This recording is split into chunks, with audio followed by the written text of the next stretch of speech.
Bismillahirrahmanirrahim. Assalamualaikum warahmatullahi wabarakatuh. Waalaikumsalam. Alhamdulillah, tidak henti-hentinya kita memanjatkan puji syukur ke Allah Subhanahu wa taala, serta salawat dan salam juga senantiasa kita kirimkan ke junjungan kita Nabi Muhammad sallallahu alaihi wasallam, kepada keluarga beliau, sahabat-sahabat beliau dan pengikut-pengikut beliau yang senantiasa istiqomah di jalannya. Alhamdulillah, pada kesempatan seperti biasa kita ketemu Ustaz kita, Ustaz Rizal, mudah sehat Ustaz. Alhamdulillah. Ya, seperti biasa Ustaz, di akhir sesi sekitar 20 menit ada kesempatan kepada jemaah untuk bertanya tentang agama ini, apakah yang disampaikan atau di luar nanti disampaikan kepada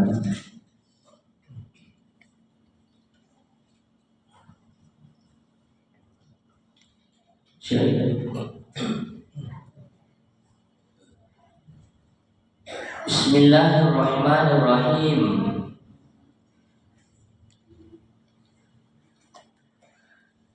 Assalamualaikum warahmatullahi wabarakatuh.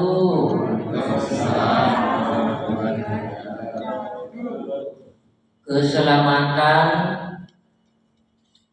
rahmat Allah dan berkahnya untuk kita semua di dunia, di kubur, dan di akhirat. Alhamdulillahi ala ihsani wa syukru lahu ala taufiqihi wa amtinani wa ashhadu an la ilaha illallah wahdahu la syarika lah ta'ziman li syani wa ashhadu anna Muhammadan abduhu wa rasuluhu ad-da'i ila ridwani sallallahu alaihi wa ala alihi wa ashabihi wa ikhwani wa man tabi'ahum bi ihsanin ila yaumil liqa'i. Amma ba'da. Alhamdulillah, jamaah Masjid Uwais Al-Qarni, Bapak Ibu yang baik hatinya, rahimahumullahu ta'ala, kembali kita bersyukur, berterima kasih kepada Allah Subhanahu wa ta'ala yang kembali mengumpulkan kita di salah satu tempat yang terbaik di muka bumi, di masjid, di rumah dari rumah-rumah Allah Subhanahu wa ta'ala. Dan kembali Allah ta'ala kasih kita semua nikmat khusus berada mempo tudang-tudang duduk di majelis ilmu. Isengi, ketahuilah jamaah bahwa majelis ilmu itu kata Nabi sallallahu alaihi wa ala alihi wasallam yang termasuk di taman dari taman-taman surga. Termasuk ibu taman dari taman-taman surga. Tentu mau kita masuk di surga. Ternyata di antara tamannya surga adalah hadir ki, duduk-duduk ki, tudak-tudak ki, tak mempo-mempo tahuan di majelis ilmu. Semoga taman surga yang ada di dunia ini nanti berlanjut, nanti bersambung di taman surga yang ada di akhirat. Allahumma amin. Bapak Ibu yang baik hatinya, rahimahumullah ta'ala, kembali lagi kita jumpa. Ya, alhamdulillah kajian sekali dalam kajian bulan kajian. Ya, biar sekali sebulan, yang penting istiqomah jadi, bukan istiqomah. Ya, karena beda itu Bapak Ibu, istiqomah dan istri oma, kalau istri oma ya. Ya, Bapak Ibu rahimakumullah taala, di pertemuan sebelumnya kita sudah turunkan ilmuna bahwa Al-Quran itu adalah kitabun mubarak. Al-Quran itu kitabun mubarak. Betuannya kitab yang penuh dengan barakah, kitab yang berberkah, itulah kitab suci Al-Quran. Dan ternyata Bapak Ibu,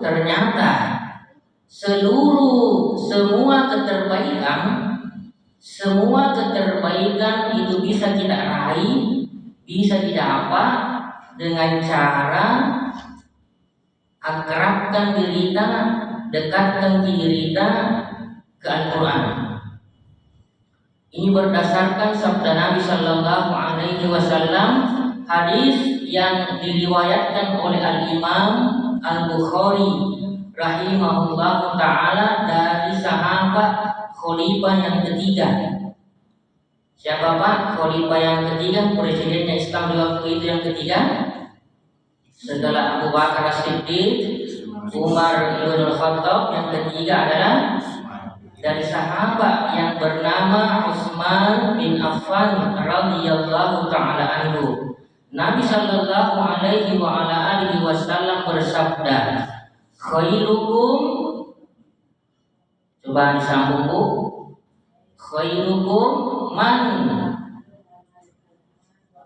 yatawa, khairukum man ta'allama al-Qur'ana wa 'allamahu. Betuanna, khairukum, sebaik-baik dari kalian, kata Nabi. Iya, tentu mau baik semua. Kata Nabi di sini, sebaik-baik kalian. Siapa yang disebut dalam hadis? Dua golongan manusia yang terbaik kedua. Man ta'allamal Qur'ana, ini yang pertama Bapak Ibu. Man ta'allamal Qur'ana, yang belajar Al-Quran.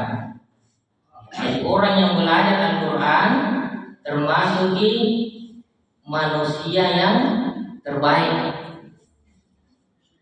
Siapa lagi Bu yang terbaik?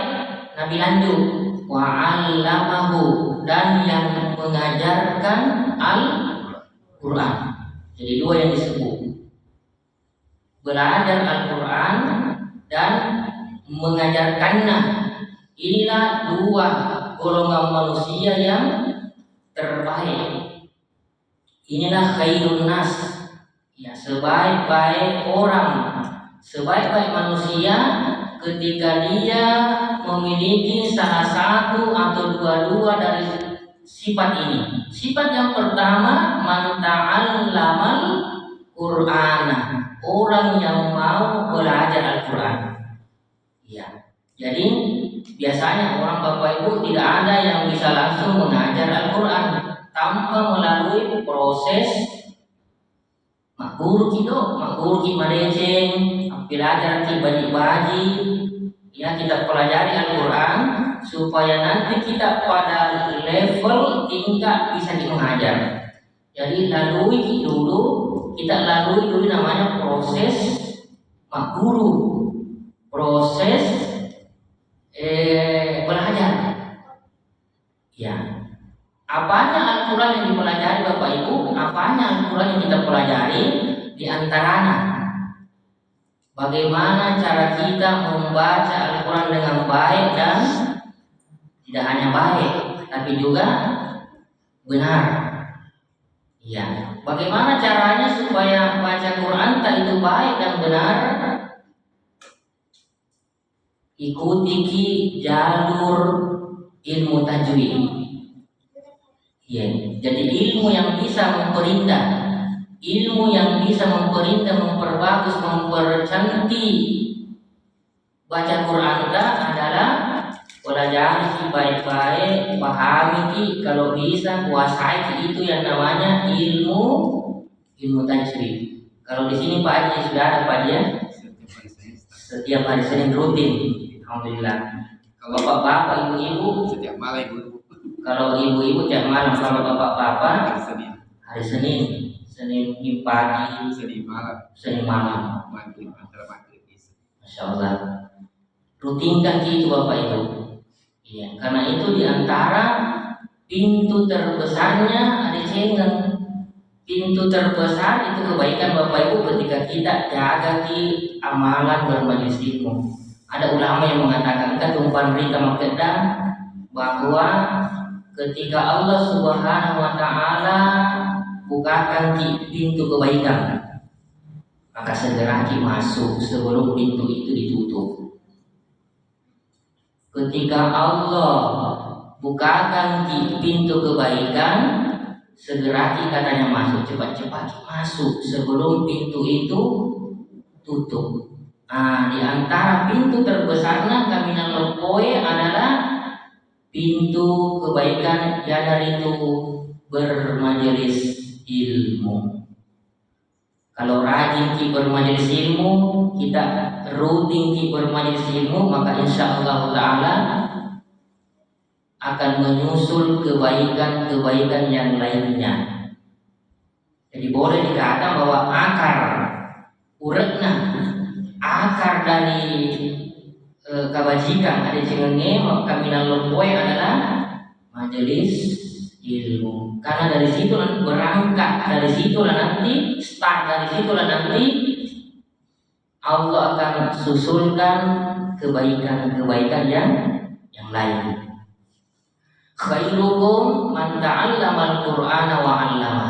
Sebaik-baik dari kalian adalah yang mau belajar Al-Qur'an. Apanya yang dipelajari Bapak Ibu? Di antaranya pertama sistem adalah bagaimana caranya bacaan Al-Qur'anku ini sesuai dengan aturan main tajwid. Aja dulu ya.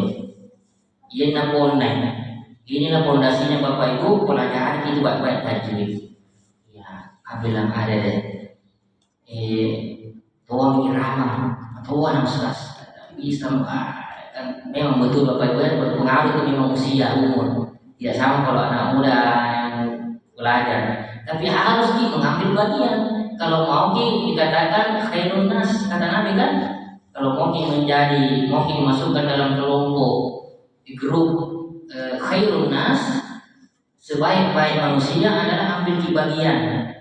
Ya, kalau misalnya tidak bisa mengajar, kita ambil bagian proses belajarnya. Ya, kata Nabi kan bukan hanya yang bisa mengajar yang termasuk terbaik, tapi yang termasuk juga terbaik adalah yang ta'allamal Qur'an, yang mau juga guru Al-Qur'an, belajar Al-Qur'an. Ya. Apalagi kalau sudah tua pasti kita menjadi masing-masing, tidak lama ini. Tidak lama kan saya tidak bisa ketika menyusul dulu. Karena saya zaman tua di sini tidak tersiapa yang jadwal kematian duluan, tidak ada yang tahu bagian. Ada bisa. Sudah ada Pak ya. Rahimahullah, semoga Allah merahmati. Iya, jadi susul menyusul. Jadi ada yang lahir, ada tuh yang mati. Ya, jadi di antara amal yang kita bawa mati adalah baca Quran kita. Yang minimal ya nyerempet masuk di situ kalau di tahun bisa dari diri kita bawa jadi atau anak ustaz kapan anak cucuku nanti pokoknya ambil bagian Bapak Ibu, jangan cuma rasa berkecil hati. Wah, tidak ada harapan, tidak, tetap ada harapan. Iya, karena yang Allah nilai itu capek tak baca Quran. Ya, di antara yang Allah hargai dari kita itu dari hamba-hambanya adalah capek tak baca Quran. Nah, ini. Jadi pelajari tentang pembahasan makharijul huruf. Kemai rumusku ya huruf hijaiyah. Di mana tempat keluarnya itu harus ditahu Bapak Ibu. Iya. Supaya nanti baca Fatihah misalnya lurus nanti. Iya, apalagi baca Fatihah ini kan tidak ada surat, tak satu pun surat di Al-Qur'an yang wajib kita hafal. Yang wajib kita hafal kecuali satu di surah, yang lain itu hukumnya sunnah sih. Ya, pamungku setelah Fatihah hukumnya sunnah. Ya, kalau seandainya kita sholat misalnya dicukupkan diri tak baca Fatihah atau Fatihah tidak baca maka sudah sah sholat tak. Tapi kita tidak mendapatkan pahala sunnah membaca pengumpu ya loro. Jadi yang wajib kita hafal dari Al-Quran adalah suratul Fatihah. Ya, maka di antara yang harus kita luruskan adalah bacaan Fatihah. Bagaimana supaya Fatihah ini sesuai dengan ilmu kaidah-kaidah tajwid, rumus-rumus tajwid. Karena itu sering dibaca dalam sholat, baik di sholat sunnah maupun di sholat wajib. Kata Nabi Shallallahu Alaihi Wasallam, la sholata liman lam yaqra bi Fatihatil kitab. Tiga kesempatan. Iya, tiga kesempatan. Tidak ada sholat bertuana, tidak sah sholatnya. Bagi siapa? Liman lam yaqra bi Fatihatil kitab. Bagi orang yang tidak baca Fatihah, iya, tidak sah sholatnya. Orang yang tidak baca Fatihah, kenapa? Karena Fatihah ini dijadikan oleh Allah salah satu rukun dalam sholat. Namanya rukun harus terpenuhi. Kapan tidak terpenuhi maka batallah sholat.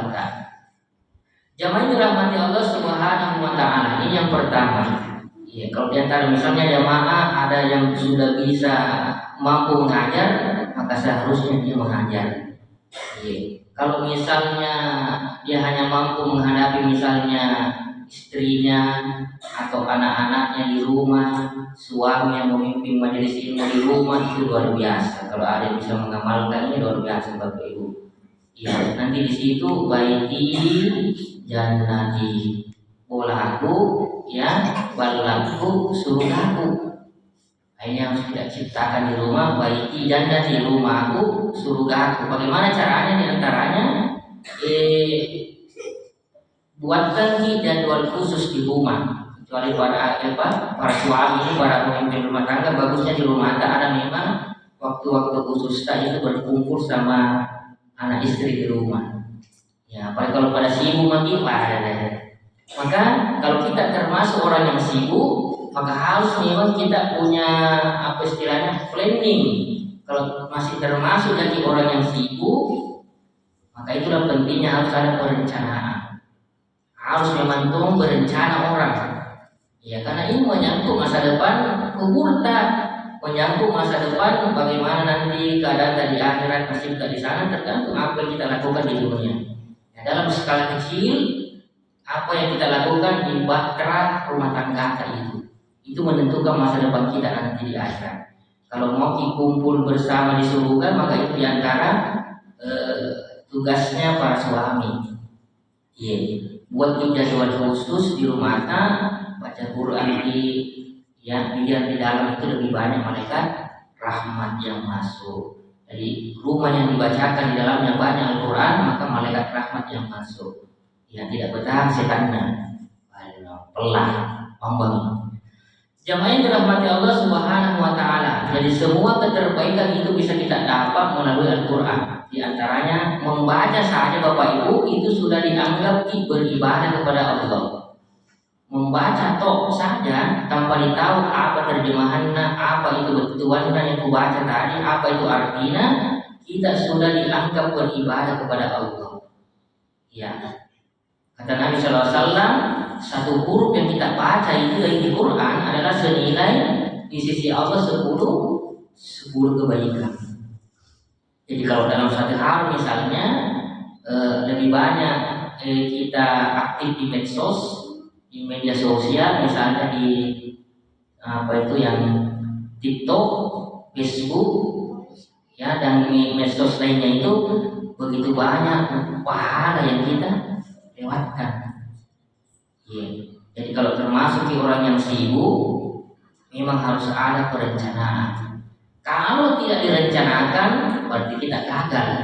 Direncanakan saja Bapak Ibu, kadang matahana, kadang bantah lagi. Kadang berat, susah. Sudah menjadwal, pokoknya kalau jam sekian tidak boleh ada kerjaan lain. Pokoknya jam sekian itu tidak boleh ada kerjaan lain kecuali di situ harus membaca Al-Quran. Ya, kalau saudara kita misalnya dulu ada yang ASN misalnya sudah pensiun nih, waktunya sudah lebih banyak di rumah dibanding di luar rumah, itu kesempatan. Apalagi kalau umur tak sudah di atas 40 tahun, ayo banyak-banyak itu masjid.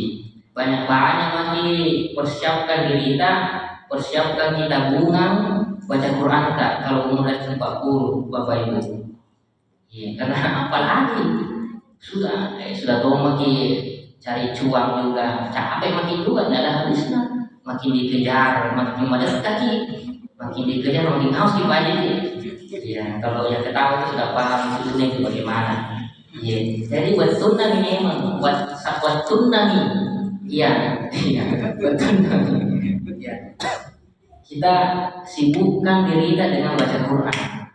Ya. Apalagi lebih banyak waktu kita di rumah. Oh, enak sekali. Apalagi oke malu aja ini kita berbudi dengan baik. Kalau misalnya pagi-pagi masih ada waktu kita sholat duha dulu. Ya tidak usah banyak-banyak 2 rakaat, yang penting rutin. Yang kata Nabi Sallallahu Alaihi Wasallam, amalan yang terbaik itu adalah sedikit tapi rutin. Ya kalau misalnya setiap hari kita mampu jaga sholat duha, itu bagus Bapak Ibu.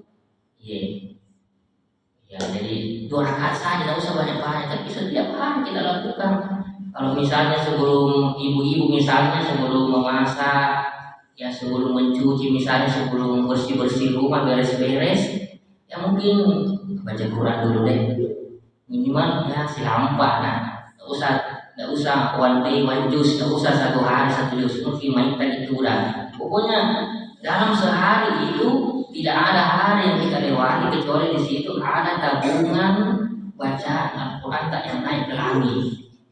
Minimal ya nggak bisa 1 juz 1 lembar. Kalau nggak bisa 1 lembar silampak, ya minimal 1 halaman saja. 1 halaman tapi rutin itu lebih bagus daripada menunggu lagi bulan suci Ramadan dan kita belum tentu bisa jumpa lagi ketemu bulan suci Ramadan. Lebih bagus kita baca Quran. Iya. Saya yakin ini sudah ada semua Al-Quran di rumah anda ini. Ya harus ada Al-Quran khusus. Kalau belum ada misalnya cari nanti di toko. Pokoknya kuliah mungkin Al-Quran yang cantik-cantik. Nah, pokoknya sudah dibeli, niat kami dari sekarang. Ya Allah, jangan matikan saya, ya sebelum saya mati Al-Quran minimal 1 kali. Baca terus. Bacanya jangan cuma loncat-loncat saja surah-surah favorit.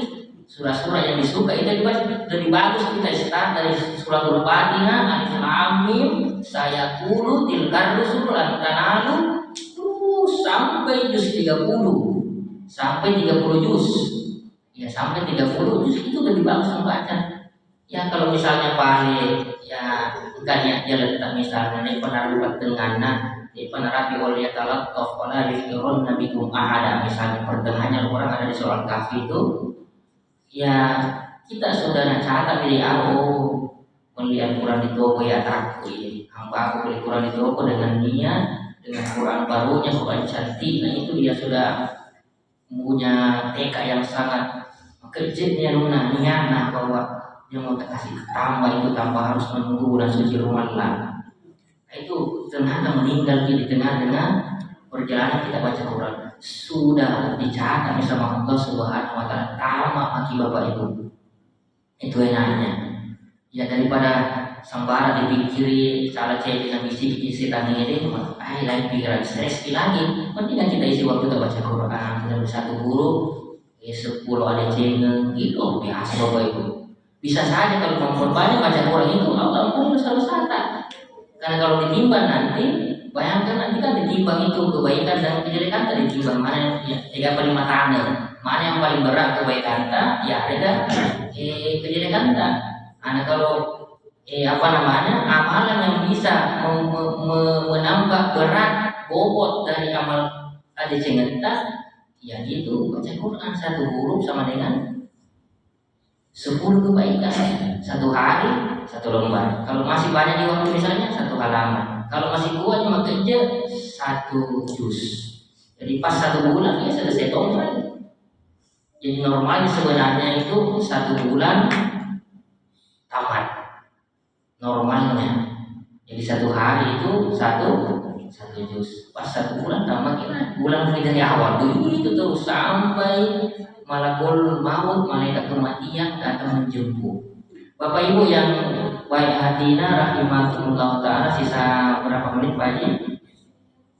20. Sisa 24 menit, sedikit lagi. Ya, Al-Quran itu sebenarnya keterbaikannya menembus 3 alam. Alam di dunia didapat kebaikannya, setelah itu pecuki kita nanti masuk di alam baru yang namanya alam barzah. Alam barzah itu kalau kita bahasakan alam kubur, alam antara dunia dan akhirat. Jadi semua anak cucu Adam pasti transit dulu, pasti singgah dulu di alam barzah sebelum kita memasuki alam yang terakhir namanya alam akhirat. Nah, yang ketiga kita akan dapatkan, jadi di dunia dapat baiknya itu Al-Quran, dapat kira-kira Cina. Ketika kita dikubur dapat lagi kebaikan ada cenderung kurangi. Ketika di akhirat nanti dapat. Ya, ritual ibadah yang paling sangat agung dalam Islam adalah apa Bapak Ibu? Yang paling ibadah yang paling besar dalam Islam itu setelah mengucapkan 2 kalimat syahadat, rukun Islam yang kedua yang adalah sholat 5 waktu. Siapa kira-kira yang berhak memimpin sholat? Pak Imam. Pak Imam karena dia yang paling depan. Yang di belakangnya namanya makmum. Imam yang paling depan. Ya, jadi ahlul Quran lah yang paling berhak itu memimpin sholat. Itu baru di dunia Bapak Ibu. Nah, itu menunjukkan bahwa ahlul Quran itu adalah terdepan, dia memimpin sholat. Itu di dunia tidak dapat itu. Iya. Kalau misalnya kebaikan Al-Quran yang apa namanya, yang didapat di akhirat misalnya, ya, yang didapat di akhirat. Ya, ada sebuah hadis yang diriwayatkan oleh Imam Ahmad bahwa nanti ada itu ananda, ada anak-anak, orang tuanya itu dikasih mahkota. Ya. Anak-anak yang pintar, yang mahir baca Quran, maka kedua orang tuanya nanti diberikan mahkota pada hari kiamat. Terus kaget ini orang tuanya, ya Allah, kenapa kami diberikan mahkota ini? Kenapa kami dikasih mahkota ya Allah? Apa jawabnya Allah? Pas sabarkan anakmu. Ternyata ini si anak waktu di dunia mahir dia baca Quran. Tidak hanya cerdas dia baca Quran, pintar baca Quran, tapi dia juga pintar mengamalkan itu, isinya Al-Quran. Siapa yang punya anak seperti ini Bapak Ibu, maka kedua orang tuanya nanti akan dipasangkan mahkota di kepalanya. Kaget orang tuanya, ya Allah, kenapa kami dimuliakan seperti ini? Dikasih pakaian kebesaran, pas dapatkan anakmu. Nah, di sini pentingnya adanya pendidikan Al-Quran untuk anak-anak. Karena kedua orang tua itu nanti akan merasakan pengaruh efek dari amal-amal soleh anaknya. Di antaranya baca Qurannya. Jadi kalau misalnya dikasih masuk di pesantren, masuk di tahfiz, tidak rugi itu keluar dana dari situ Bapak Ibu. Secara tidak langsung kita menabung sebenarnya itu. Iya, kita menabung sebenarnya. Bapak Ibu yang dirahmati Allah Subhanahu wa taala, mungkin ini dulu yang kita bisa ambil. Semoga barangkali bermanfaat untuk kita semua. Silakan. Terima kasih. Assalamualaikum warahmatullahi wabarakatuh. Waalaikumsalam warahmatullahi wabarakatuh. Sering kita membaca, mendengar istilah-istilah yang sebenarnya saya kurang mengerti. Antara misalnya Allah Subhanahu wa Ta'ala, Nabi Muhammad Sallallahu Alaihi Wasallam, Utsman bin Affan radhiyallahu anhu, Al-Mukarram Ustaz Syekh. Ini Ustaz istilah begini Ustaz Andre Gurutan Haji. Iya Syekh rahimahullah. Ada juga rahimahullah, ada Hafizullah. Iya, sekian. Assalamualaikum warahmatullahi wabarakatuh. Iya, alhamdulillah ya, luar biasa pertanyaan kepada kita ini. Ya, jadi yang ditanyakan kadang di antara ustadz itu adakah yang disebut Allah Subhanahu wa Ta'ala. Ada tuh biasa kalau sampai pada namanya Nabi disebut Nabi Muhammad Sallallahu Alaihi Wasallam. Ada juga alaihi salatu wassalam. Alaihi salatu wassalam. Kalau misalnya nama sahabatnya Nabi disebut, kita bisa katakan radhiyallahu anhu. Kalau misalnya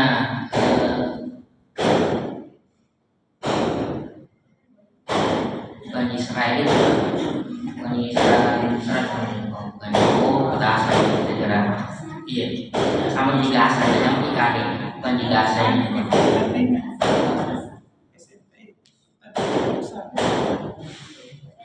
Iya, jadi kalau misalnya disebut nama Tuhan kita ulama besar, misalnya ulama loko, biasa kita doakan rahimahullah ta'ala.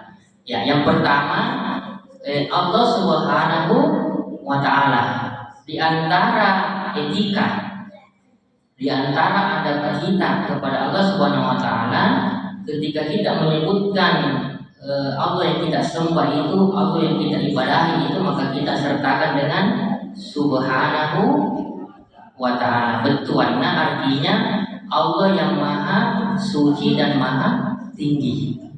Jadi Allah disucikan dari segala bentuk-bentuk syirik.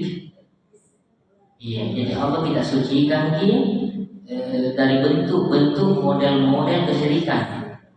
Dan kita juga menetapkan bahwa ta'ala itu maksudnya yang maha tinggi. Makanya itu Bapak Ibu, ada salah satu Asmaul Husna itu bahwa Allah itu bernama Al-Ali, Al-Ali, Al-Muta'ali. Itu bentukannya yang Allah maha tinggi. Ya, jadi Allah yang maha tinggi di atas seluruh makhluk-makhluknya. Itulah Tuhan yang berhak disembah, itu yang maha tinggi. Di negara dia setna, ia paling berhak disembah, yang paling berat diibadahi, disembah itu Allah. Disucikan Allah dari segala bentuk ibadah-ibadah yang menjurus kepada selain Allah. Maka terkadang Ustaz itu nasucikan Allah, nama tinggikan Allah, Allah Subhanahu wa ta'ala. Dipuji Allah Bapak, dipuji Allah Ibu ya. Kita puji dengan mengucapkan Subhanahu wa ta'ala. Kita sudah mengagungkan Allah, memuliakan Allah, membesarkan Allah, memahasucikannya. Jadi ada unsur tasbih Subhanahu wa ta'ala dua. Kita sucikan Allah, setelah Allah kita sucikan kita bahwa Allah itu maha tinggi. Kita tetapkan aja maha tinggi Allah di atas segala sesuatu. Di kalama palimatan dari Allah Ta'ala. Ya. Ketika giliran namanya Nabi kita disebut Nabi Muhammad Sallallahu Alaihi Wasallam, atau diganti dengan boleh juga alaihi salatu wassalam. Kalau ini konteksnya kita mendoakan Nabi, kita bersalawat kepada Nabi Muhammad Sallallahu Alaihi Wasallam. Bentuanna Sallallahu Alaihi Wasallam atau alaihi salatu wassalam itu bentuanna semoga selalu Allah curahkan kepada beliau salawat dan salam. Dan ini juga berdasarkan hadis Nabi Sallallahu Alaihi Wasallam ya, yang berbunyi man sholla alayya sholatan wahidah sallallahu alaihi asyra. Niki barang siapa dari kalangan laki dan perempuan bersalawat kepada aku satu kali salawat. Siapa yang bersalawat kepada aku, kita membawa salawat satu kali dia salawat sallallahu alaihi asyra, maka Allah Subhanahu wa ta'ala akan bersalawat kepadanya 10 kali. Jadi 1 banding 10 Pak Haji. Jadi rugi kalau namanya Nabi disebut terus kita tidak ucapkan sallallahu alaihi wasallam ya riga alaihi salatu wasallam, sangat rugi. Karena misalnya Ustaz sebut khotib, misalnya penceramah Nabi Muhammad, kita sambung sallallahu alaihi wasallam atau alaihi salatu wassalam. Ini konteksnya doa Pak Haji. Iya. Di antara keutamaannya kita bersalawat ke Nabi kita, 1 kali salawat ke Nabi, maka Allah akan bersalawat kepada kita 10 kali. 1 banding 10. jadi luar biasa ini murahnya Allah Subhanahu wa Ta'ala. Jadi ini juga diantara adab kita kepada Nabi kita adalah ketika disebut namanya, didengar namanya Nabi, atau kita membaca misalnya buku, sertakan dengan Sallallahu Alaihi Wasallam supaya kita bisa mendapatkan 10 kali salawatnya Allah kepada kita. Begitu Bapak Ibu. Nah, giliran namanya sahabatnya Nabi disebut misalnya Abu Bakar As-Siddiq radhiyallahu anhu. Ini juga konteksnya doa bagi radhiyallahu anhu bertuanna semoga Allah meridhoi beliau. Iya. Jadi kalau saya ini sahabat lagi, satu sahabatku kita ucapkan radhiyallahu anhu. Nah, kalau misalnya dua sahabat radhiyallahu anhuma. Kalau saya ini sahabat anhu, kalau dua sahabat anhuma. Nah, kalau banyak sahabat misalnya disebut ustaz radhiyallahu anhum banyak sahabat. Paling sedikit 3. Kalau sudah 3 nih Pak Haji, kita gunakan kata anhum. Ya, kalau satu anhu, kalau 2 sahabat anhuma, kalau banyak sahabat anhum. Nah, kalau misalnya istrinya Nabi tercinta, istri Nabi termuda yang bernama Aisyah radhiyallahu anhu atau anha, karena makun rai. Iya, kunna baine radhiyallahu anha, bukan anhu. Kalau anhu berarti kan Quran itu. Iya, atau makun rai pada di anha. Jadi ada an radhiyallahu anhu Quran itu. Kalau radhiyallahu anha perempuan. Iya, begitu aja. Iya. Ya. Dan ini juga diantara adabnya kepada sahabat, karena melalui perantaraan sahabatlah, melalui dari mediasi sahabatlah, sampailah hadis Nabi ke kita. Iya, jadi Nabi ajarkan ke sahabat, sahabat juga ajarkan ke murid-muridnya, sampai terus. Jadi ada kayak mata rantai Pak Haji, ada linknya itu hadis yang membawa hadis terus sampai ke kita itu. Iya. Nah, itu di antara bentuk jasa untuk menghargai jasa mereka itu para sahabat, kita doakan radhiyallahu anhu, semoga Allah meridhoi beliau. Iya. Giliran misalnya ada ulama, kita kepada di kepuasan misalnya di dalam ceramah, kita doakan juga. Kalau misalnya ulamanya masih hidup, kita sebut hafizahullahu ta'ala, semoga Allah menjaga beliau. Ini antara bentuk adab juga kepada para pemerintah, kepada ulama, kita doakan mereka supaya, karena mereka lah yang memberikan ilmu ke kita, mereka lah membawa nur cahaya pelita di tengah-tengah umat. Maka di antara untuk menghargai jasa mereka, kita doakan kalau masih hidup, kita katakan bunyi doanya hafizahullahu ta'ala, semoga Allah senantiasa menjaga beliau. Iya, selalu diberi keamanan. Iya. Kalau misalnya ulamanya sudah meninggal, kita katakan rahimahullahu ta'ala, semoga Allah merahmati beliau. Jadi luar biasa ini sebab tidak ada agama yang seperti ini Pak. Jadi kita sebenarnya yang Allah inginkan itu kita saling mendoakan. Kita baru mulai ceramah, sebelum dibuka ceramah sudah selesai doa. Assalamualaikum warahmatullahi wabarakatuh. Itu tadi doa, kontesnya doa. Ya, keselamatan atas kalian, rahmat Allah dan berbarakatnya. Jadi 3 dulu. Keselamatan, assalamualaikum warahmatullahi, rahmat Allah wabarakatuh, barakatnya. Jadi assalamualaikum kalau lengkap Bapak Ibu salamatan itu mengandung 3 di situ. Ya, keselamatan, rahmat Allah, berkahnya Allah. Ini semua perkara 3 ini dibutuhkan semua dalam hidup. Untuk selamat. Bagaimana kalau hidup tidak selamat, tidak aman-aman Untuk rahmat Allah, bagaimana kalau Allah tidak rahmat, tidak sayang Tidak butuh berkahnya, barakatnya Allah Subhanahu wa Ta'ala. Nah, yang didoakan wajib menjawab Waalaikumsalam warahmatullahi wabarakatuh, dan atas kakak juga, atas kalian juga, atasmu juga begitu. Jadi secara tidak langsung ya narasumber pemateri Ustaz dan para jamaah itu saling mendoakan di tempat yang terbaik. Mesti lagi Bapak Ibu, jika misalnya ada malaikat yang menyaksikan kita ini, ada malaikat rahmat juga yang berkumpul, ada jin-jin muslim misalnya itu juga taklim kajian. Bagaimana kalau malaikat yang aminkan doa? Malaikat tidak layak sunallaha amarahum wa yaf'aluna ma yu'marun. Allah berikan sifat malaikat itu apa yang diperintahkan kita kerjain, dan mereka tidak pernah bermaksiat kepada Allah. Nah itu yang aminkan doa tak beda. Besar kemungkinan mengabulkan doa tak, karena yang mengaminkan ini makhluk yang dicipta dari nur, dari cahaya, tidak ada sama sekali dosanya. Itu yang aminkan doa Bapak luar biasa. Saya kira begitu Pak Haji. Jadi kadang memang ada ustaz itu yang keluarkan itu istilah-istilah. Iya. Ya, mungkin dari Bapak Haji. Tapi dia nggak kita Pak. Pak Haji sebentar kita.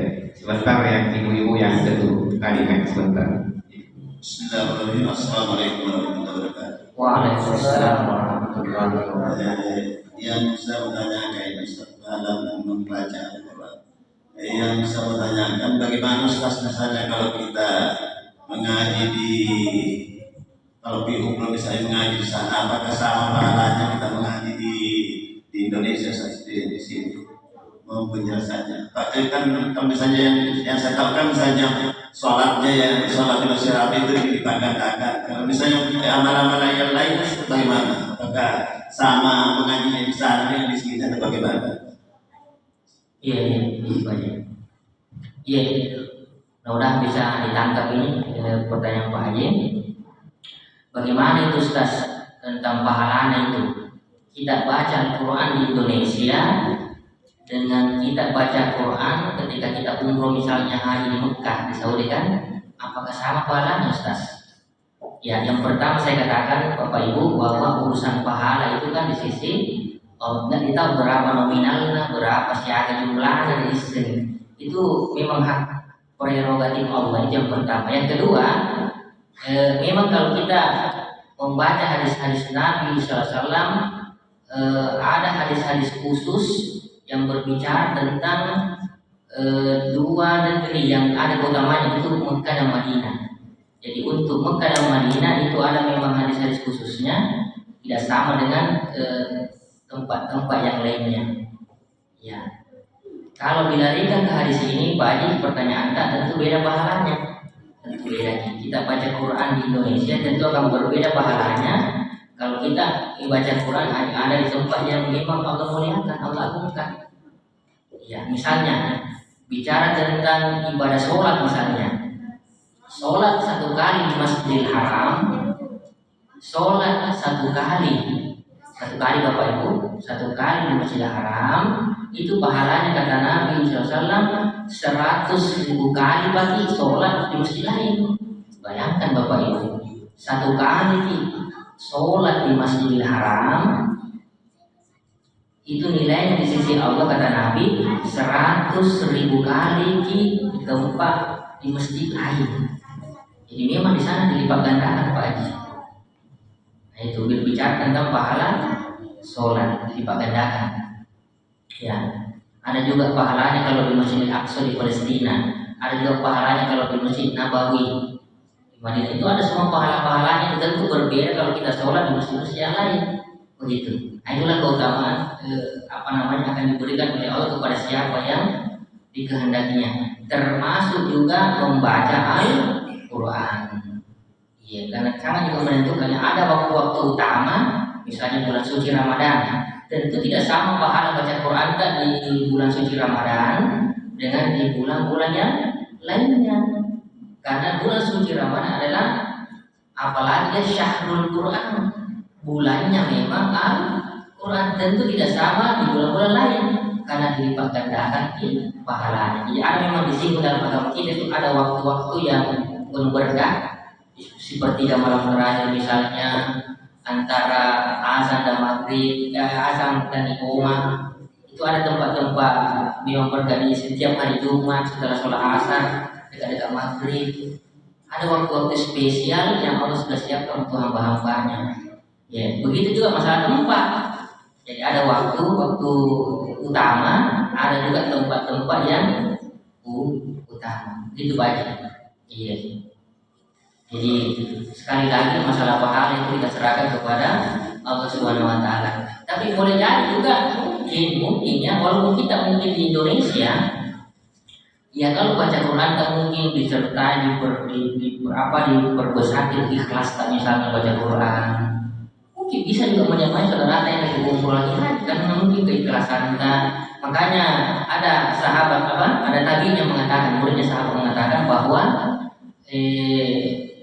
rubba amalin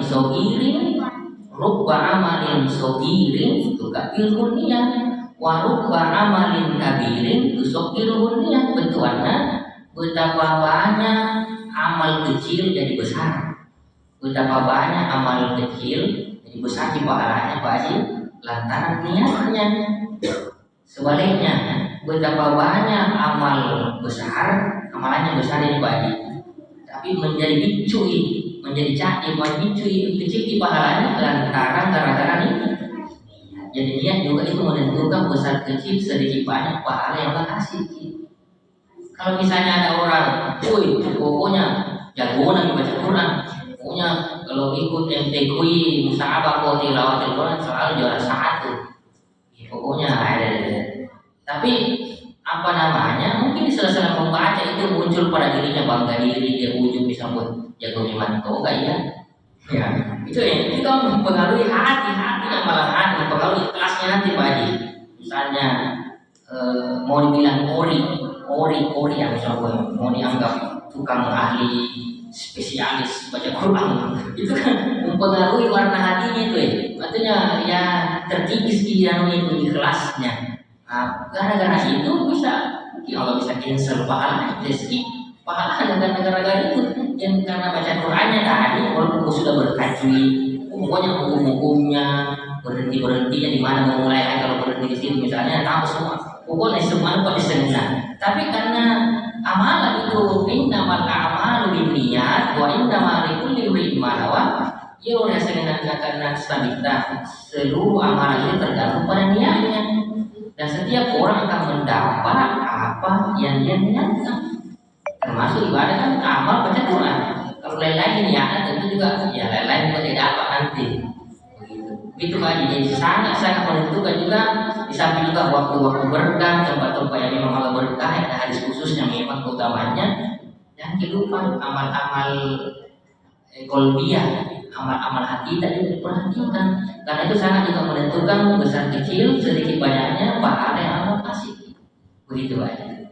Jadi kita merasa ya, itu orang berumur nanti, orang haji bisa membaca Quran gini.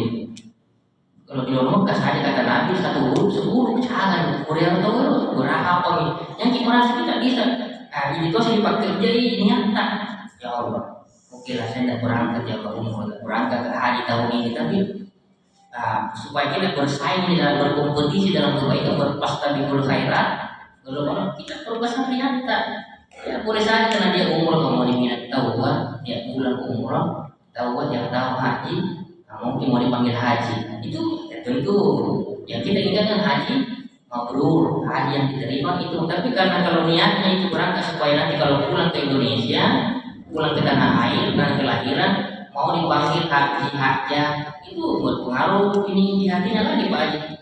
Jadi betul-betul itu selalu kita ingat itu hadis Nabi, innamal a'malu binniyat wa innamal likulli imrin ma nawa. Sesungguhnya setiap amalan itu tergantung pada niatnya dan seseorang akan mendapatkan apa yang dia maksudkan, apa tujuannya dia membaca Quran, apa tujuannya dia umrah, apa tujuannya dia haji, apa tujuannya dia sholat. Kan yang sampai ada apa itu lain-lain niatnya begitu. Iya. Begitu saya kira apa ini. Iya. Intinya jadi merasanya hati tadi diperkuat terus ikhlasnya. Iya. Sudah masuk. Tapi ada tadi yang mau dari ibu saat Ustaz. Iya. Kalau ada tadi bisa. Iya. Syukur atas kesempatan. Ustaz. Iya. Pertanyaannya, bagaimana hukum seorang suami yang sudah tahu istrinya belum lancar mengaji tapi tidak berusaha untuk mencarikan tempat mengaji? Bahkan ada pun seorang suami yang dia lihat istrinya rajin tapi kayak seorang menghalang begitu Ustaz. Mohon pencerahan.